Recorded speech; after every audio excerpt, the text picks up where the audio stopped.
think that comedy is a wonderful thing, and improv is a wonderful thing because it can take you out of where you are in life.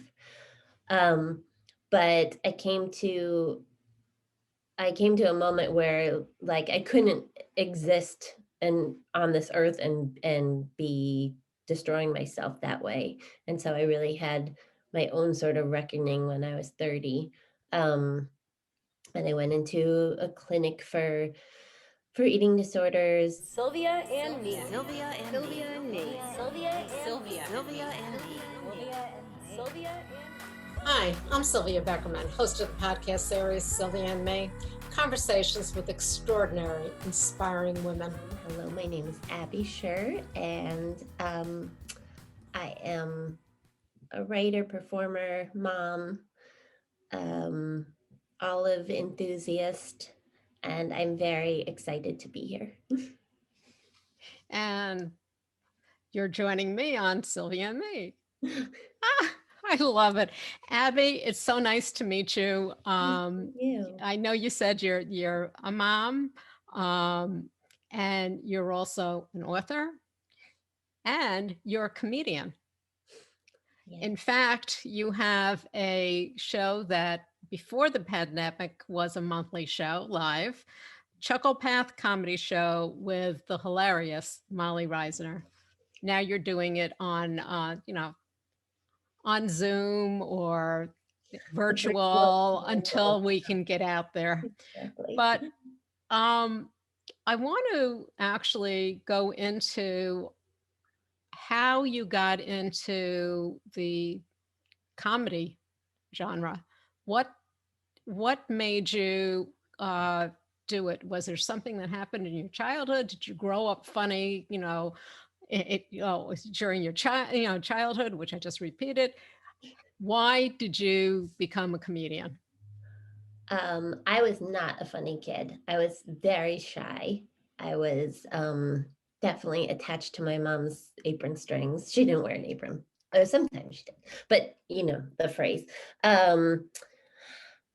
I went to University of Chicago, which is sort of like the home of improv, where all the greats were started. And there was an improv group there on campus, and I had a friend who pushed me into trying out, and it was really addictive, especially for somebody who like very, I was very rigid and very strict with myself, and then to be on stage and have no rules because improv is just making it up as you go along.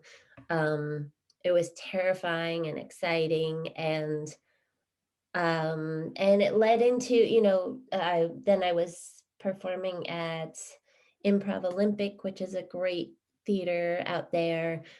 And then I got into Second City and I toured with them and I wrote shows and I performed with them for like 5.5 years. That question mark? Yeah, I would say 5.5 years. And like my first teacher was Amy Poehler. Like I had amazing, amazing people leading me and guiding me. I got to be in the first all-female improv troupe in Chicago, which was just so dreamy. Yeah, and from there it was just a wild, wild adventure. First touring, and you do the same scene in, I don't know, you do the same scene in Hawaii as you do in Spokane, and then in Ohio, at at Ohio State University, where there's like thousands and thousands of people, and then you'll do a show for like 25 people. It's just the most amazing experience. Both just learning about people at large, and I got to go to places I never would have gone to on my own. And That's then sorry. no, that's amazing because as you said, you grew up a very shy Yeah. young girl, and it's almost as if a lot of comedians are very shy people. And it just allows, I mean, did you feel it just allowed you to open up or maybe be somebody else? How did it change your shyness? Did it change it in the real world, or was it just something that came out when you did improv or you were performing? That's a great question. I still don't think like I don't feel like I'm a social butterfly in any way. I'm still socially awkward, but on stage, I was just saying this to one of my kids actually the other day. Like I could perform in front of thousands of strangers and have a blast. But if you tell me that I'm performing in a small library for like five loved ones, I will be sick. I will be like, no, no, no, no, no. It can't be anyone I care about. So I really have to um I have to integrate it more into my life. I think I'm much more of a performer in my life now than I was as a kid for sure. But yeah, I don't know that I'm always funny as a person, if that makes sense. Well, it's not just funny, it's more, a person who's shy, because I know I've gone this, I grew up a very, very shy person. It's getting that out there to actually say, okay, I'm as good as anyone else and I can bring that personality and, not have to kind of push it down, and be able to, walk out there. You mentioned, one of your children said something to you. You have three children. Mhm. I know the oldest is 12, then there's a 7-year-old, and there's one in the middle. Yes, 12, 10, and 7. Okay. Mm. And are your children shy? Have they, when they see you perform, do The they, what do they think of mom performing? Well, sometimes, I mean, most of my performances actually are after they go to bed because they're not child friendly. Um, so Not childproof. not childproof. I did do like a kid show. I've done some kid shows and I love doing voiceovers and things. So they get excited when I get like an audition to be a cartoon character. They're like, "Wait, you could be SpongeBob's friend?" Um I'm like, "Please, because it's gonna pay for college if I get it." Um, they I think that they take it in stride now. At first, they're like, "That's a little weird. Um, why can't you be a normal mom that shows up, for carpool on time?" Um, but now my I have like a little thing of wigs and beards on in my office, my quote office, and they like coming in and trying them on. So I think they're getting used to the fact that they don't have your typical mom. Um, or else they're just accepting it for the moment. And I think that's what plays into our life the most in terms of I guess going back to what you were saying, whether I'm still shy. I think improv is such a gorgeous art because it teaches, or it taught me at least, like just to put it all out there and not be precious about it. Like I have no problems giving 25 ideas for a new project because I don't get attached to any of them. And if I do, then I'll go make something on my own. But I think improv is really about not taking yourself too seriously and concentrating on whoever else is out there with you, whether it's on stage or in life or wherever you are. We all have to improvise. At least that's my philosophy. Well, I think as women, we have to improvise because we have to, on a dime, be able to deal with situations that come up all the time. Exactly. You never know what's going to hit you next, Right. and especially when you're raising three children. Um, staying on that vein for just a minute, have you found any difference between being a woman and being accepted into this particular industry into improv as opposed to when a male does it? Um, I think it's changed a lot. As I said, I was in the first all-female troupe, um, and improv was just like really a bunch of white guys making jokes with each other, and then you would have teams or groups, and you would have like 7 guys and 1 girl, and they'd be like, "Look at that diverse group." Um, and it's really changed now. But what I do think um, is a huge reckoning is realizing how many of these community theaters um, were not diverse in terms of race or ethnicity or religious background. I mean, it was like a lot of white male dominated, you know, whether it was not so much the administration, but the people performing and getting hired. And now, like in every industry, I hope we're all having a reckoning of like, hey, it's all the same people. We actually need to put all faces out there and accept all people as being hilarious or artistic or this or that. Okay.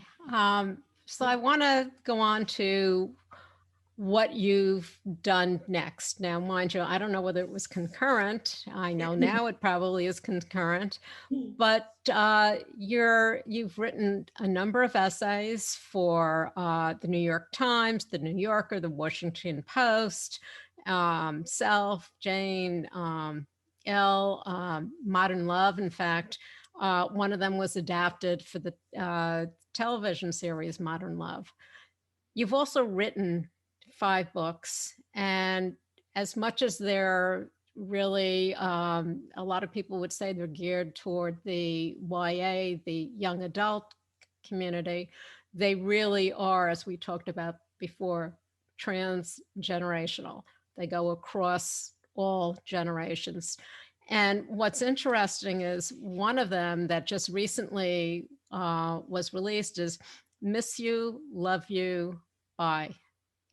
Um, Miss You, Love You, Hate You, Bye. I'm Yeah. sorry, I don't have my glasses on, but Mhm. it's called a comic novel, which is uh, it's about friendship and mental health, which is huge. In fact, BuzzFeed named it a best book for Mental Health Awareness Month, which I believe is in May. So writing something like that, which talks about a young teenager, a 16-year-old teenager who is really destroying herself and her friend who is trying to help her. One, what got you writing on that subject? And how do you even deal with something like that? Um, I think most of my writing is autobiographical in some way. So all my characters are some part of me. And while I was performing, I was dealing with a lot of these mental issues. I was dealing with the eating disorder, um, and another book that I've written, All the Ways the World Can End, is really about this character who's much like me, who is very severely obsessive compulsive and like planning for the end of the world. And I think that um, comedy is a wonderful thing, and improv is a wonderful thing because it can take you out of where you are in life. Um, but I came to a moment where like I couldn't exist and on this earth and be destroying myself that way. And so I really had my own sort of reckoning when I was 30. Um, and I went into a clinic for eating disorders, and that's where I really started writing. I mean, I'd been writing my whole life, but I think that's where I really found solace in writing, and writing some of the dark stuff that I was too scared to say. And I think that writing physically is one of the most therapeutic things in the world. Like, really, I have to have a big pen, and I have to have, a notebook. I can have it lined or unlined at this point, but I have to write by hand. Everything that I write, I have to write by hand, and I have to write, at least a list a day. Um, and that was one of the ways that I got through a really hard time. Um, I finished I finished at Second City, or like, you don't graduate, but Well, we you can can. give you a ceremony if you'd like, a Exactly. little Well, there cap is and gown. actually really fun. The last night you get a pie in the face and you do this. It's very, very fun. Um, and I left and kind of like went straight into treatment. And then when I was in treatment, my mom was diagnosed with cancer, and I got home like 5 days before she died. And um and I was just in no shape to be going to auditions, or be, putting on makeup for that matter, or trying to make something funny on stage. And I signed up for a class in personal essays. I didn't know what a personal essay was. Um, and I just had an amazing supportive teacher who just gave me great prompts and great guidance. And I just found that it was really, really helpful to me to start putting some of these experiences on the page. Well, Um, one of the things you just said was the fact that a pen and a paper, and I know for me, that makes such a big difference. Sure, computer can be faster, but for some reason, thoughts come out more and more creatively to a lot of people when taking pen to paper and not fingers to a computer. yeah, I still don't know how to type like how they teach you, and I didn't learn it in high school. I never learned it. I pecked, and I still do all my books that way Well, after I learned it in a yeah. notebook. But even for those who know how to use a computer, who know how to do more than pecking, um, actually writing the words down Hmm. is can be almost freeing, more so than taking something that is it's a thing. It's a computer. Yes, it can correct your spelling and whatnot, but sometimes it puts the wrong words in because it Right. just That's assumes. not what I meant. Exactly. So, um, when writing, especially a book like this would be something that you would want not only young adults to read, but older adults, parents, teachers, because it tells the story, and that it's okay not to be okay, that having a friend, how does a friend actually jump in and help their friend in need. Now, you said you got yourself, you forced yourself, you realized you were in crisis, you needed treatment, and you had the I would say chutzpah, that you had the what it took to go in to do it yourself. A lot of people don't. Um, have your children read this book? I have not read this book. My 12-year-old, I will probably give it to my 12-year-old soon. My 12-year-old is not as avid a reader as my 10-year-old. I'm quite sure my 10-year-old has like snuck peeks at it a lot more than my 12-year-old. Um, and I do, well, also I want to say I didn't have the chutzpah by myself. I had some friends that were dragging me there. um, and and I think that that's part of the inspiration for the book, is that there's no right way to do it. There's no a right way to be a best friend, and there's no right way to hit rock bottom, or whatever you think is going to be rock bottom. Um, and I love writing for this age or these ages because I think you can open up. I think when you're a young adult, you're like just on the precipice of either pushing open a door or closing a door of vulnerability and honesty. And I mean, it's so hard. It's just such a hard age. Um, and if you have a book that can speak to you and you can read it with your mom, or you could, you could have a book club, it could speak volumes for you. If I thought that somebody I knew was not treating themselves well or getting into really bad territory with eating or drugs or whatever, it would be so much easier, or I shouldn't say easy, but I think it would be so much more helpful to say, like, hey, this book spoke to me. Maybe we could talk about it, instead of having an intervention and saying, I think that you have a problem. So I guess it's like the book that I wanted to read. Okay. Um, uh, it is something that is a useful uh, book for teenagers, and as I said, the adult community on figuring out how to deal. And I love what you just said, which is you can give someone the book and say, look, this helped me. This, I saw things in here. Maybe this could help you, and we'll sit and we'll talk about it, Hmm. Hmm. which is a really nice way of basically intervening and Hmm. and and helping without telling someone you're doing so bad. How can you do this? And so on.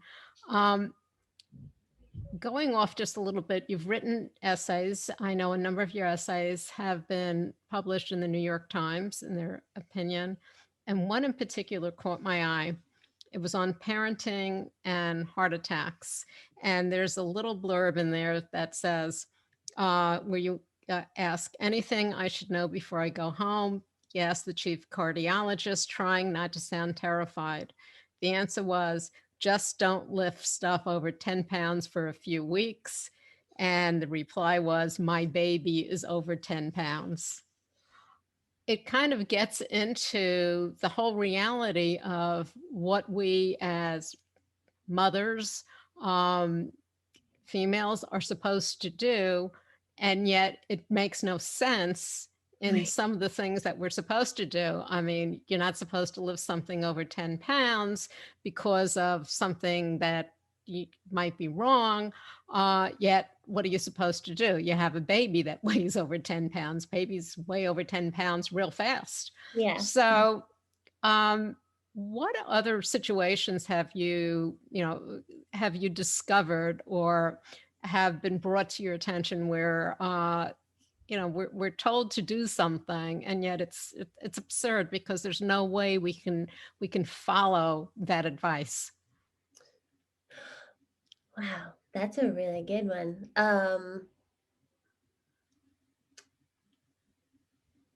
I think,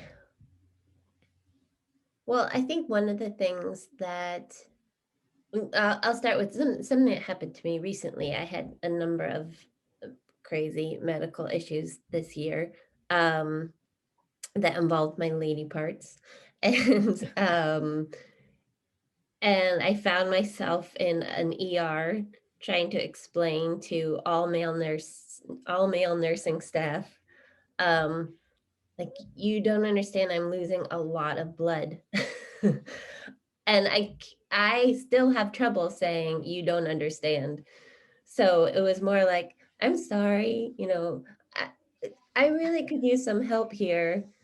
And then having to give myself a pep talk, like, no, you deserve to be seen by a doctor right now. You are actually in a life-threatening situation where it might be blood that they don't understand because it's coming out of my lady parts, but you need to see a doctor now. You're just as important as the next person. Um, and that was a really that was a fascinating experience because I basically I had a biopsy and it went awry and I hemorrhaged 4 times. And explaining that to different people and also explaining like I actually know something about my own body. I have an intuition into my own body and I've been in this body for a long time and I can vouch for it that these things are that are happening are not normal for me. Um I think advocating, especially in medical issues, has been hard for me because I've faced a lot of them, um, and been really surprised because I feel fine, and then it'll be, in the case of the heart attack, especially. Um, and also advocating for like, you might need to explain this to me and tell me to calm down because I, as a person, am anxious. And it's okay for me to say that because if I hide it, it's not going to go away. So making that okay for myself. And if that makes it okay for you, great. But if not, I'm not in charge of your feelings about my anxiety. Like you might be the doctor that has to explain it 3 times so that I calm down. Um, and just the other day, the report came out about Johnson and Johnson, and I have a stent in my heart. So I saw that and I wrote to my specialist and I said, I know I'm not getting Johnson and Johnson. I'm due to get the second dose of Moderna next week. I just would like you to tell me that I'm okay. And he wrote back and he's like, "You're okay. I got Moderna. You can go get your shot." It's taken me 40 blah blah blah years to figure out that like that's not a bad thing to just ask. Well, Um that's the thing. As women specifically, we have a hard time asking. Women in over so much time have really are supposed to know certain things and not know other things, and we're allowed to ask. And the thing is, we do know our bodies. We've lived in them longer than whoever is trying to tell you something. And advocating for yourself is huge. And it's a great message because we don't do that mhm, enough. We mhm. look at the people who are supposed to be the professionals and go, okay, all right, I'll accept that. I have questions, but if I question them, they're going to think I'm just this neurotic woman who's trying to put down what they know. And so I guess your message to women is It's yeah, speak your mind and own that you are feeling however you're feeling blank, you're feeling angry, you're feeling anxious, you're feeling confused. Um there's no glory in saying, yes, I'll take this treatment because you as a doctor looking at these 5 charts think that I need it. Um because a chart is not a person and you're in your body and so right. like if you give me that I'm going to be nauseous, or if I go into this procedure without really knowing what you're taking out of my body, I'm not going to be a good patient. There's I think it's been really really helpful to just voice my opinion, and I'm still learning. And I try not to make demands, but if the issue is something like, no, actually I'm bleeding and I need some attention, then I deserve to say that. That's right. And you do. And you Mhm, did. mhm, And that's, it is for a lot of us a learning curve mhm, because the intimidation could be there and you don't want to, at least with me, sometimes I don't want to put someone on the wrong side of, if they're the one who's going to be taking care of me. But right. I learned a long time ago, you have to speak out. The intimidation is because of how we're feeling. It's not so much that they're doing it Right. as much as we think that they're an intimidating figure. Hmm. Um, I want to, before we leave, I want to quickly, you have a new book that came out. Well, the book that we talked about just came out this year, I believe, February. It came out Miss You February Love. 2020. Oh, In because okay. 2020. All right. And you have a book called Sanctuary Yeah. that came out in September of 2020. It was. You want to briefly talk about that? Oh yeah, it's I'm very excited about this one. It was the first one I co-authored with an amazing woman named Paula Mendoza. She's one of the founders of the Women's March, and she does incredible work speaking to immigrants and getting their stories and helping them um, get to safety. And it's a fairly, well, it was supposed to be futuristic, but it's very close to today now, world where everyone has an identification chip, and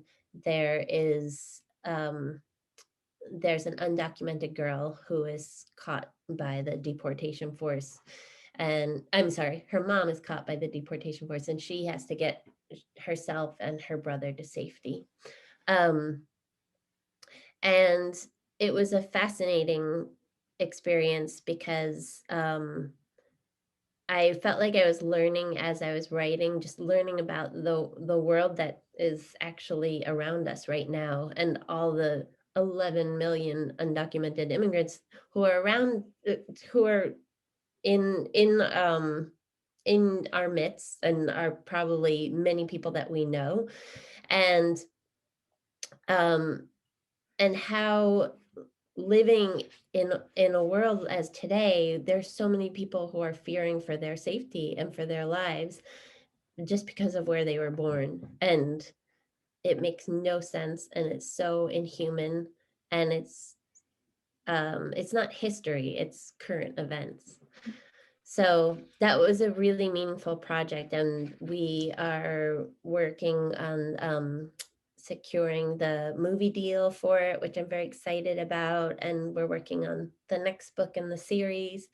So it's been really fun to collaborate with her, and fascinating, fascinating stories. Well, Abby, I thank you for being so candid, and what a great conversation. Thank you. Where can people find out more about you? My website, I'll try to Yeah. update it. It's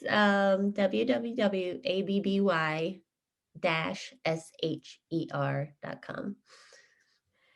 And I know you're on social media because I saw you on Instagram with your Yeah, you can children. Instagram. That's a good one. Abby Sher at Abby Sher.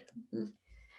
Abby, again, thank you so much. This has been a very, very inspiring Thank you. conversation. You're very inspiring. You can find us on all of your popular podcast platforms. And of course, our website, sylviame.com. Stay safe, stay healthy, and stay tuned.